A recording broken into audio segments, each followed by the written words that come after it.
우리 옆에 계신 분들 한번 인사하겠습니다. 오늘도 은혜 받읍시다. 우리 들어오실 때에 뭐 하나 뭐 받으셨죠? 저는 아직 집에 갈 때 받으려고 안 받았는데 감사하고요. 우리 최오림 장로님 지난주에 뭐 저는 설교하다가 몰랐는데 예배 드릴 때 좀 많이 몸이 안 좋으셔서 어려움이 있으셨어요. 그런데 또 하나님 은혜 가운데 잘 회복되어서 또 고맙고 감사한 마음을 담아서 이렇게 또 간식을 준비하셨습니다. 함께 또 기도로 동력해 주시기를 바랍니다. 이 시간 우리 하나님 말씀 함께 보도록 하겠습니다. 마태복음 9장입니다. 오늘 함께 볼 본문은 마태복음 9장 35절에서 10장 14절까지의 말씀을 함께 보도록 하겠습니다. 마태복음 9장 35절에서 10장 14절까지의 말씀입니다. 신약성경 14쪽 근처가 되겠습니다. 마태복음 9장 35절부터 10장 14절까지의 말씀 우리 한 절씩 교독해서 읽도록 하겠습니다.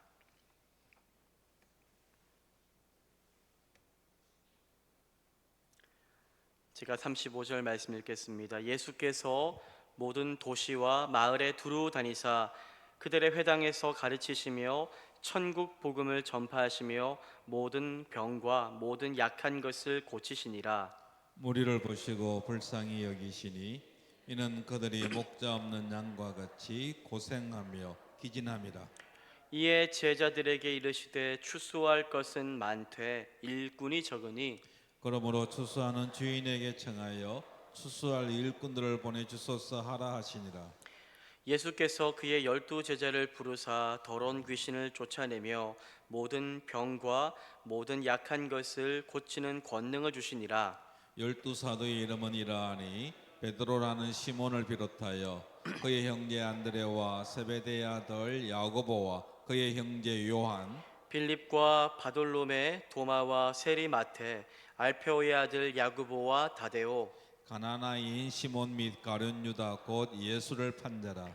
예수께서 이 12를 내보내시며 명하여 이르시되 이방인의 길로도 가지 말고 사마리아인의 골로도 들어가지 말고 오히려 이스라엘 집에 잃어버린 양의 고로 가라. 가면서 전파하여 말하되 천국이 가까이 왔다 하고 병든 자를 고치며 죽은 자를 살리며 나병한 자를 깨끗하게 하며 귀신을 쫓아내되 너희가 거저 받았으니 거저 주라. 너희 전대에 금이나 은이나 동을 가지지 말고 여행을 위하여 배낭이나 두벌 옷이나 신이나 지팡이를 가지지 말라. 이는 일꾼이 자기의 먹을 것 받는 것이 마땅함이라. 어떤 성이나 마을에 들어가든지 그 중에 합당한 자를 찾아내어 너희가 떠나기까지 거기서 머물라. 또 그 집에 들어가면서 평안하기를 빌라. 그 집이 이에 합당하면 너희 빈 평안이 거기 임할 것이요 만일 합당하지 아니하면 그 평안이 너희에게 돌아올 것이니라. 누구든지 너희를 영접하지도 아니하고 너희 말을 듣지도 아니하거든 그 집이나 성에서 나가 너희 발에 먼지를 떨어버리라. 아멘. 아멘. 할렐루야.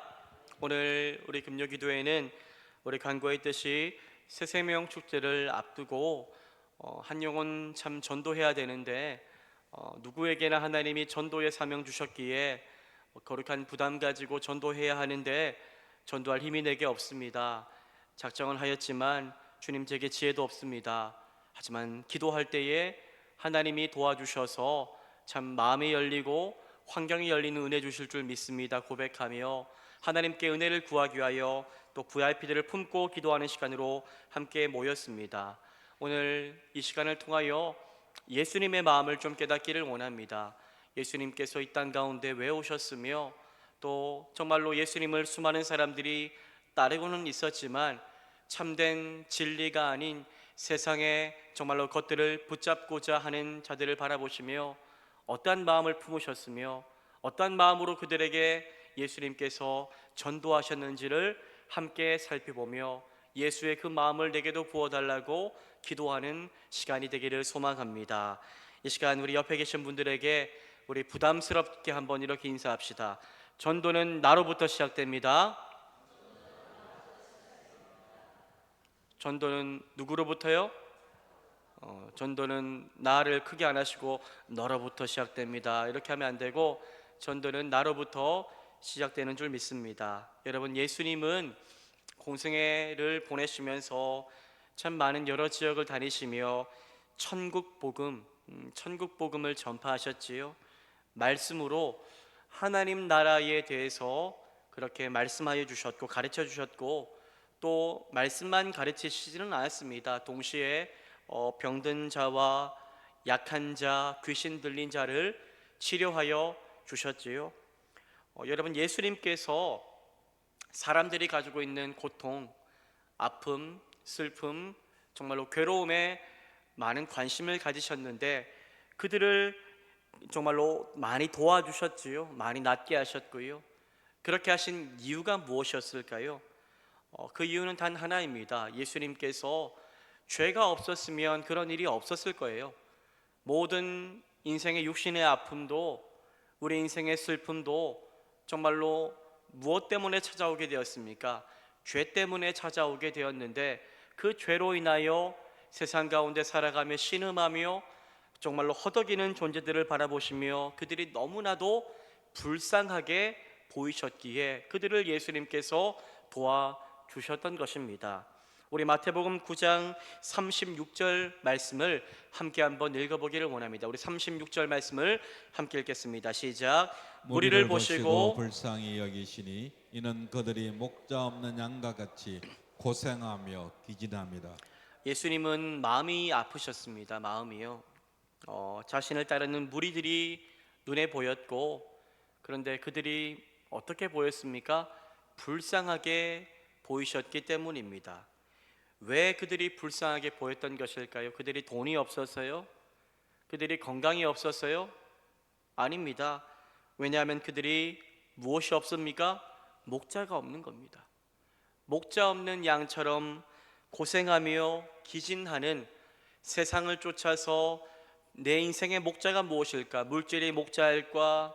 세상의 영광이 목자일까? 붙잡고 살아갔지만 정말로 신기루를 쫓는 듯한 삶을 살아가는 허황된 인생들을 바라보시며 예수님은 마음이 아프셨던 겁니다. 너무나도 그들이 불쌍하게 보였던 겁니다. 저는 전도할 때 이 마음이 있어야 됩니다. 우리가 전도하는 대상들을 보면은 문제 없는 것 같은 삶을 살아가는 사람들도 있습니다. 정말로 떵떵거리며 잘 사는 사람들, 야, 저 사람이 무슨 예수가 필요하겠어? 아니요. 그 물질조차 그것이 행복이라고 여기며 살다가 진정한 목자 되신 예수님 만나지 못한다면 그 인생이 이 세상에서는 가장 화려하게 잘 살 수 있을지 모르나 주님 앞에 갔을 때는 가장 비참한 인생이 될 수 있기 때문에 우리는 그들을 불쌍히 여기는 마음을 가지고 그들 앞에 예수의 복음, 목자 되신 예수님을 증거할 수 있어야 할 것입니다. 여러분들, 제가 이전에 사역했던 지역, 서울에서 가장 잘 사는 지역이었는데 물론 그 지역 사람들을 보면은 예수 믿는 사람들도 많지만 예수 안 믿는 사람들이 왜 예수를 안 믿을까요? 삶에 문제가 없어서 물질이 자신들의 목자가 되고 더 높은 영광과 세상의 권세가 그들에게 주어졌기 때문에 예수를 붙잡을 이유가 없어서 예수 앞에 나오지 못하는 사람들도 많이 보았습니다. 하지만 여러분들, 인생에 고통이 있고 물질이 작아서 정말로 신음하고 그럴지라도 내가 그 어려움 때문에 예수를 붙잡을 수 있다면, 목자 되신 예수를 만날 수 있다면 저는 그 인생이 가장 복된 인생이라고 믿습니다. 모든 것을 가지고 있어도 예수를 붙잡지 못한다면 그들은 불쌍한 존재라는 사실을 우리는 기억하며 전도해야 할 것입니다. 여러분들, 진정한 행복이 무엇인지 세상 사람들은 잘 알지 못합니다. 오늘 이 성경에 나오는 수많은 무리들도 진정한 행복이 어디로부터 오는지를 알지를 못했습니다. 예수님은 진정한 목자 되신 예수님을 눈앞에서 보면서도 그분을 구주로 믿지 못하고 헛된 세상의 눈앞의 현상만을 쫓아 살아가는 사람들을 너무나도 불쌍하게 여기셨습니다. 여러분, 예수님께서 영혼을 바라볼 때에 그들이 목자를 찾지 못해서 불쌍하게 여기는 것이 예수님의 사역의 동기였습니다. 예수님은 그들을 너무나도 사랑하셨기에 잘못된 길, 참된 행복이 아닌 잘못된 행복을 쫓아 살아가는 그들을 바라보시며 너무 마음이 아프셨고 그들이 너무나도 불쌍하게 여겨졌습니다. 우리는 전도해야 되는데요, 우리의 전도의 동기도 마찬가지입니다. 영혼을 불쌍히 여기는 믿음의 눈이 떠져야 됩니다. 야, 저 사람 잘 살고 문제없는 삶 같아도 눈앞에서 그 사람 보면은 불쌍하게 보여야 됩니다. 예수 믿지 않고 예수 알지 못하는 가족들, 자녀들, 친지들, 친척들 다 보면은 그들이 너무나 불쌍하게 보여야 하는 것입니다. 예수님의 마음을 품고 세상 속에서 정말로 주님을 주인으로 모시지 못한 채 살아가는, 자신이 주인 되어서 죄의 종으로 살아가는 사람들을 보면서 그들이 불쌍하기에 우리는 포기하지 않고 복음을 전할 수 있는 사람이 되어야 합니다. 예수님은 진정한 목자를 알지 못하는 자들을 바라보시며 너무나도 안타까워하셨고 불쌍히 여기셨습니다. 그리고 또 이렇게 말씀하셨습니다. 마태복음 9장 37절과 38절인데요, 우리 예수님께서 어떻게 말씀하셨는지 37절과 38절 말씀을 함께 한번 읽어보기를 원하며 읽겠습니다. 시작. 이에 제자들에게 이르시되 추수할 것은 많되 일꾼이 적으니 그러므로 추수하는 주인에게 청하여 추수할 일꾼들을 보내주소서 하라 하시니라. 예수님 뭐라고 말씀하십니까? 추수할 것은 많되 무엇이 적다고요? 일꾼이 적다라고 말씀하고 계십니다. 추수할 영혼들은 이 세상에 너무나도 많이 있는데 그 영혼들을 추수하러 가기 위하여 함께 예수님과 일할 무엇이 없다고요? 일꾼이 적다라고 말씀하시는 것입니다. 그래서 예수님께서 하나님께 더 많은 추수한 일꾼을 보내달라고 기도하라고 하십니다. 여러분, 참 전도할 일꾼이 많이 부족합니다. 전도할 일꾼. 교회 많은 사람들이 교회는 다니고 있고 나는 크리스찬, 그리스도인이라고 말은 하고 있지만 그런데 그것이 전도로 연결되어지지 않는 경우들이 너무나도 많습니다. 우리가 70년대, 80년대, 90년대 얼마나 전도를 많이 했습니까? 그렇죠? 예수 믿으면 당연히 전도해야 하는 줄 믿고 전도하지 않았습니까? 정말로 아이들도 그렇고 전도하면 너무나도 기뻐서 전도하는데 힘쓰며 나아갔는데 요즘에는 많이 전도하지 않습니다. 물론 여러분들 전도하기 힘든 환경이기도 합니다. 그러나 우리의 생각과 우리의 마음이 닫혀버린 것은 아닌가 하는 생각들도 가져보게 됩니다. 이제는 전도하기 어려운 시대니까, 이전과 같지 않으니까 라는 수많은 통계 속에 갇혀서 우리가 주님의 말씀에 온전히 믿음으로 반응하지 못하는 모습들은 있지 않은가 돌아보게 됩니다. 많은 사람들 전도하기가 이제는 어려운 시대라고 말합니다. 실제로 그렇습니다. 화요일마다 전도를 하러 나가는데 전도를 하러 나가도 전도지와 물티슈를 그렇게 하나 건네주려고 해도 그 찰나의 순간에 예수님 이야기할 틈도 없어요. 그렇죠? 속속 지나간 사람들이 많거든요. 그 사람들 정말로 전도지와 물티슈 하나 주려고 해도 저 멀리서부터 나는 당신과 상종하지 않을 거야 라는 굳은 얼굴로 그렇게 쌩 하고 지나가는 분들을 많이 만납니다. 사실 탈종교화 시대이고 이제 점점 더 종교라는 것이 힘을 잃어가는 시대가 올 것이다라고, 이미 왔다라고 수많은 전문가들은 말하기도 합니다. 그러나 그럴지라도 우리는 어디에 더 귀를 기울여야 됩니까? 예수님의 말씀에 더욱더 귀를 기울여야 합니다. 우리 주님은 이렇게 말씀하실 것이라고 믿습니다. 추수할 일꾼을 보내어 달라고 기도하라. 당신이 추수할 일꾼이 되라. 이렇게 말씀해 주실 줄 믿고 정말로 이 전도하기 어려운 시대이지만 예수님 당시에도 그랬습니다. 여러분들, 세례 요한과 같은 사람이 많지 않았습니다. 하나님이 예비하신 사람들이 늘 소수였습니다. 구약 시대에도 이사야 선지자와 같은 사람 정말로 많지 않았습니다. 모든 사람들이 다 하나님 떠나가고 모든 사람들이 다 진리를 거부하였지만, 하지만 거기에서 정말로 광야에서 외치는 자의 소리와 같은 자들이 있었지 않습니까? 우리가 그러한 자들이 되기를 소망합니다. 여러분, 세상이 아무리 발달하고 부족함이 없는 삶을 살아가는 것 같아도 인간은 아무리 발달된 시대 속에서도 허무하고 공허하고 슬프고 불안하고 괴롭습니다. 그렇죠? 모든 것이 정말로 이전에 생각하면 이러한 시대가 있을까요? 아날로그 시대를 살아가다가 이제 디지털 시대가 되었고 이제는 AI 시대가 되었는데, 정말로 이전에는 영화에서만 보았던 일들이 눈앞에서 다 일어나는 시대를 살고 있지 않습니까? 이제 정말로 유토피아가 온 것 같습니다. 그런데 그렇습니까? 아닙니다. 여전히 인간은 두렵고 불안하고 슬프고 허망하고 아파합니다. 이것이 죄로 인한 아픔을 겪고 있는 인간의 실존이지요. 세상이 아무리 발달해도 여러분들, 인간은 공간이 있는데 하나님만이 온전하게 채우실 수 있는 영적인 공간이 누구에게나 다 주어졌습니다. 물질적으로 아무리 풍요롭고 정말로 세상적으로 아무리 채우고 채워도 결코 만족하지 못하는 우리 영혼의 방이 다 있는데, 그것은 누구로만 채울 수 있습니까?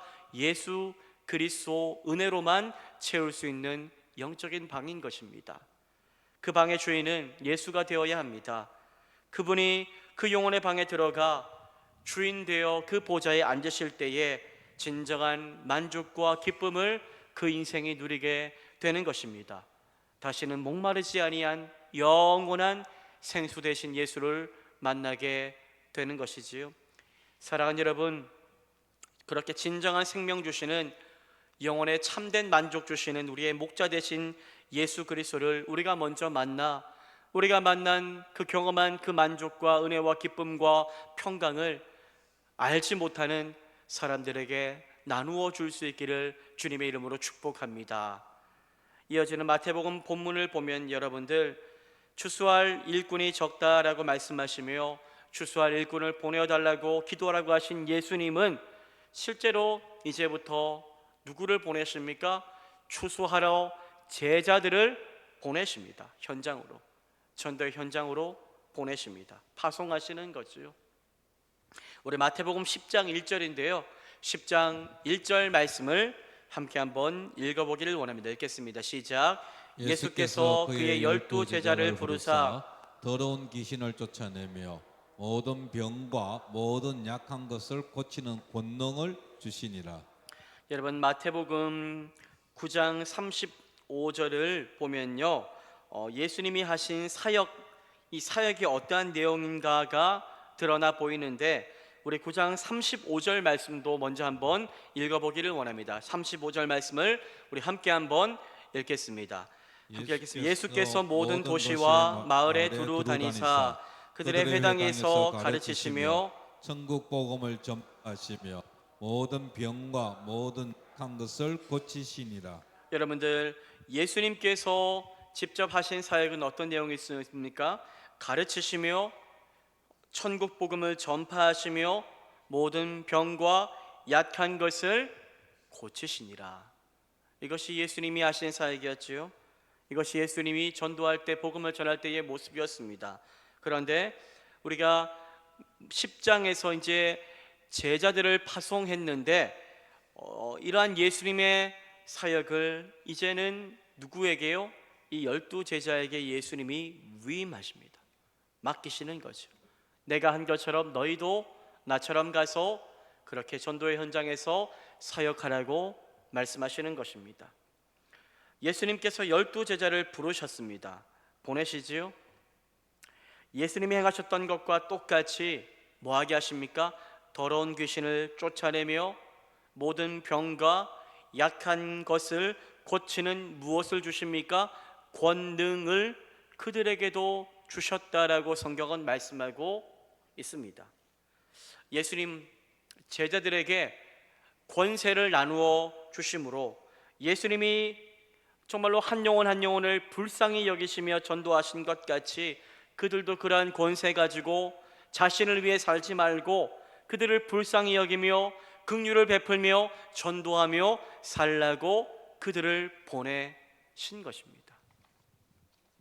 우리가 방금 10장 1절 조금 전에 읽었는데요, 여러분들 마태복음 10장 1절과 2절을 보면은 12사람에 대한 이야기가 나옵니다. 10장 1절은 누구라고 말합니까? 12제자라고 기록이 되어 있고요. 10장 2절은 똑같은 사람인데 뭐라고 기록되어 있습니까? 12사도라고 기록되어 있습니다. 똑같은 12명의 사람들을 12제자, 12사도라고 지칭하고 있습니다. 무엇을 말합니까? 그들은 예수님의 제자임과 동시에 예수님의 사도라는 것입니다. 마태복음에서 예수님의 제자를 사도라고 표현한 곳은 이곳이 유일합니다. 여러분, 제자, 그들은 예수님의 제자였지요. 제자. 3년 동안 예수님과 함께 정말로 먹고 자고 함께 동고동락하면서 예수님께 배웠습니다. 말씀을 배웠고 예수님의 삶을 배웠지요. 제자된 삶을 살았습니다. 그런데 예수님의 훈련 과정은 끝이 아니었습니다. 그것이 많이 이론적으로 배우고, 보통 여러분들 선교단체 가면은 몇 개월 동안은 배워요. 하나님이 누구인지, 예수님이 누구인지, 성령님이 누구인지, 나는 누구인지 여러 가지를 배웁니다. 배우고 나서 뭐 합니까? 아웃리치를 갑니다. 이제는 내가 배운 것을 가지고 다른 나라나 우리 국내나 여러 곳에 가서 내가 배운 것을 가지고 하나님이 보내신 곳에 가서 정말로 그대로 전하며 순종하며 살아가는 훈련을 하는 거지요. 여러분들, 제자는 단순히 머리로만 배우는 것이 제자가 아닙니다. 우리 모두가 예수님의 제자인데, 제자는 여기에서 말씀 듣고 배워서 끝나는 것이 아니라 예수님께서 나를 보내신 그 사역의 현장에 나아가는 사도가 되어야 진정한 훈련 과정이 마쳐지게 된다는 사실을 우리는 기억해야 할 것입니다. 사도는 어떤 뜻입니까? 보내심을 받은 자라는 뜻입니다. 제자의 제자됨은 예수님께 배운 것을 익히고 이제 그 자리를 떠나 예수님이 가라고 명하시는 보내시는 곳에 가서 예수님께 배운 것을 전할 때에 드러나게 되는 것입니다. 예수님은 12제자를 사도로 보내셨습니다. 그들을 보내시기 전에 무엇을 주십니까?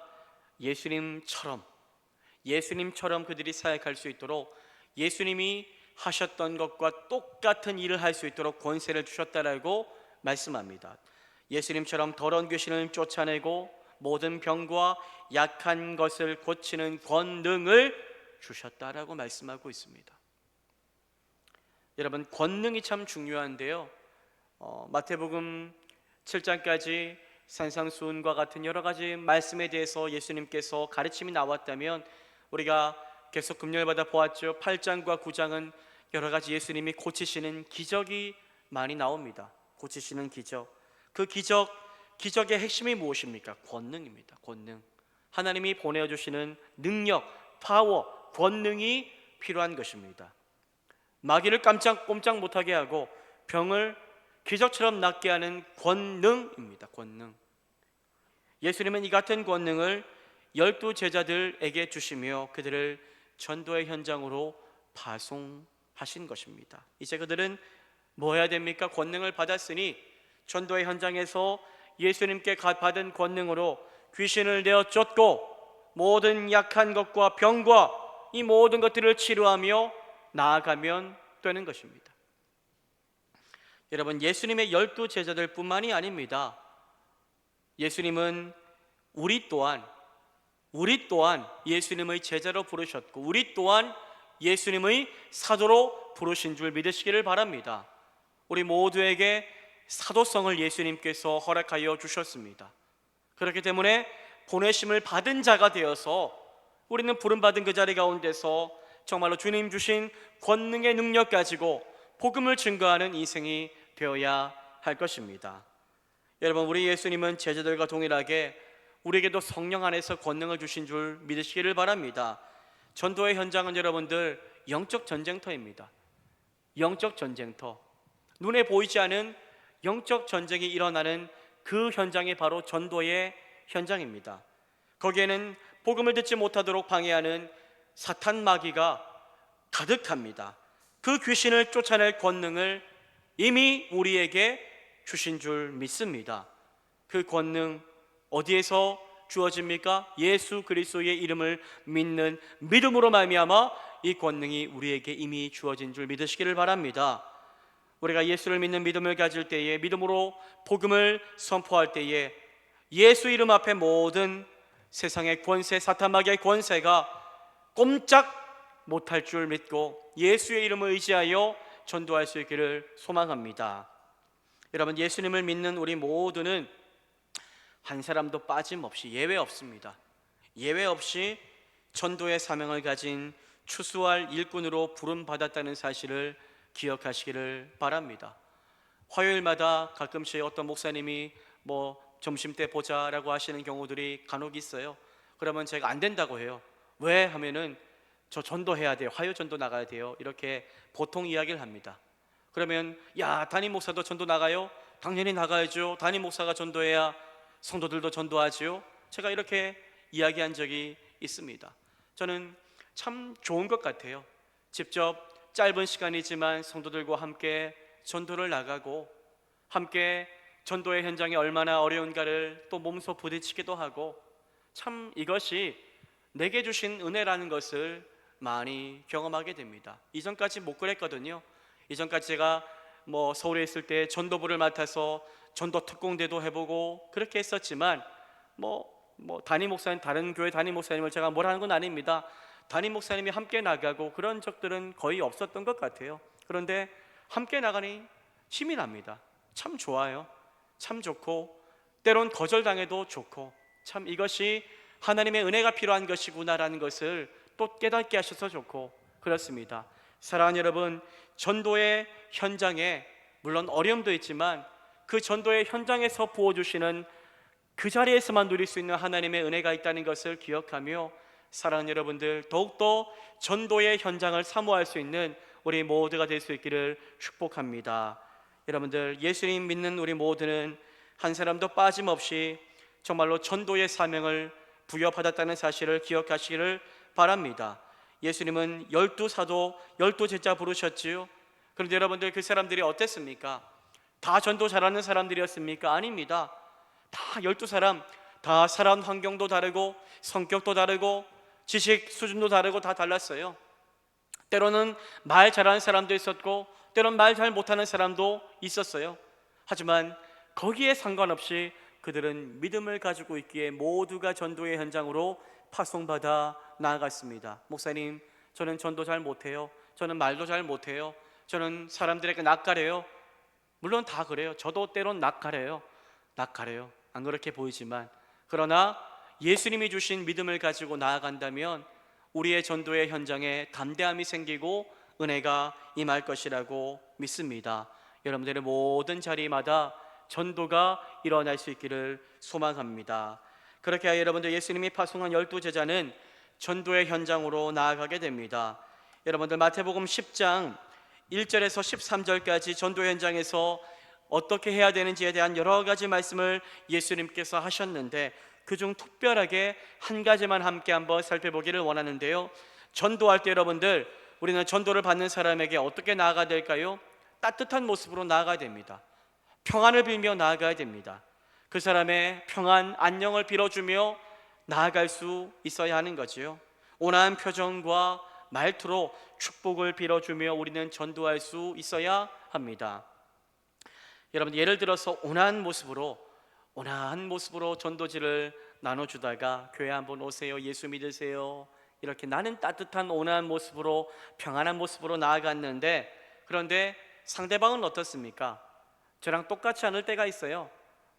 인상을 확 쓰시다가 아주머니가 갑자기 코뿔소처럼 확 내 앞을 막 지나가시면서 막 툭 치면서 이런 거 나 주지 마세요, 이럴 수도 있어요. 때로는 이딴 것 안 받아요, 이렇게 할 수 있어요. 팔성정교회 에이 뭐 이렇게 할 수도 있어요. 사실 그렇지요. 그런데 여러분들, 그렇게 할지라도 우리도 덩달아 옛사람을 갑자기 가지고 와서 와 너무하네 이거, 이렇게 하면 안 된다는 거지요. 아줌마 네 만나봤어요? 라고 이야기하면 안 되는 거지요. 야 나도 한번 이전의 모습처럼 한번 푸닥거리 한번 할까요? 이렇게 하면 안 된다는 거죠. 그렇죠? 전도할 때 여러분들, 우리의 역할은 뭡니까? 평안을 빌어주는 거라고 예수님 말씀하고 있습니다. 평안을. 그 평안을 그들이 받지 않는다면 어떻게 해야 된다고요? 그것은 여러분들 주님께 맡길 뿐이라고 예수님께서 말씀하십니다. 우리 마태복음 10장 12절과 13절 말씀을 함께 한번 읽어보기를 원합니다. 우리 12절과 13절입니다. 시작. 또 그 집에 들어가면서 평안하기를 빌라. 그 집이 이에 합당하면 너희 빈 평안이 거기 임할 것이요 만일 합당하지 아니하면 그 평안이 너희에게 돌아올 것이니라. 아멘. 만일 우리가 전한 평안의 복음을 그들이 받지 않는다면 그 평안이 누구에게 돌아옵니까? 우리에게 돌아올 것이다라고 예수님 말씀하십니다. 우리를 반대하고 욕하는 사람을 만날지라도 괜찮습니다. 그들이 우리에게 평안을 돌려주지 않을 수 있어도 예수님이 주십니다. 예수님의 평안을 전한 우리에게 정말로 세상은 줄 수 없는 위로와 평강으로 채워주실 줄 믿고 전도하시기를 바랍니다. 여러분, 예수님이 주신 권세를 가지고 복음 전하면 무조건 다 그 권세가 있기 때문에 받아들일 것이다 라고 말씀하시지는 않았습니다. 14절은 이렇게 말씀합니다. 누구든지 너희를 영접하지도 아니하고 너희 말을 듣지도 아니하거든 그 집이나 성에서 나가 너희 발에 번지를 떨어버리라. 이 말씀은 복음을 전해도 복음을 받아들이지 않고 우리의 말을 잘 듣지도 않고 때로는 무례하게, 때로는 새침하게 우리에게 반응할 수 있는데, 그럴지라도 그 자리에서 그들처럼 똑같이 반응하며 대하지 말고 그 자리를 떠나라는 것입니다. 떠나서 주님께 상하고 실망한 마음을 맡겨 드리라는 것입니다. 주님께서 다 아시고 주님께서 우리의 정말로 실망한 마음을 위로해 주실 것이라고 말씀하는 것입니다. 여러분, 전도는 백전백승이 아닙니다. 사실 어떻게 보면 전도는 우리가 살아온 삶을 볼 때에 백전백패일 때가 더 많은 것 같습니다. 전도는 결코 쉬운 일이 아닙니다. 하나님의 나라가 임하는 것은 쉬운 일이 아닙니다. 모든 사람이 복음을 들으면 좋겠지만 그렇지 못할 수도 있고 부정적으로 반응할 때가 더 많습니다. 여러분, 예수님이 전도해도 그런 사람들이 많았지요. 예수님이 전도해도 돌아오지 않은 사람들이 많았습니다. 예수님의 제자들이 전도해도 그런 일을 겪을 때가 많았습니다. 여러분들, 예수님도 그러셨는데 우리는 어떻게 했습니까? 우리가 전도하는 자리에도 많은 어려움과 핍박이 찾아올 수 있습니다. 하지만 그런 순간이 찾아올지라도 좌절하거나 포기하지 마시기를 바랍니다. 끝까지 주님께서 함께 하시며 결국 정말로 택함 받은 영혼 주님께서 인도해 주실 줄 믿고 내가 복음 전하는 이 사람이 주님께 택함 받은 자가 되기를 소망합니다 고백하며 그 영혼을 위하여 더욱더 기도하고 끝까지 그 영혼의 마음의 문을 두드림으로 그 마음문이 열려 예수가 들어가게 되는 은혜의 역사를 보게 되는 귀한 은혜가 저와 여러분의 전도 현장 가운데서 일어나게 되기를 주님의 이름으로 축복합니다. 이 시간 함께 우리 그렇게 전도하게 될 줄 믿고 우리 감사한 마음을 가지고 함께 가서 제자 삼으라 우리 찬양하며 주님 앞에 나아가겠습니다.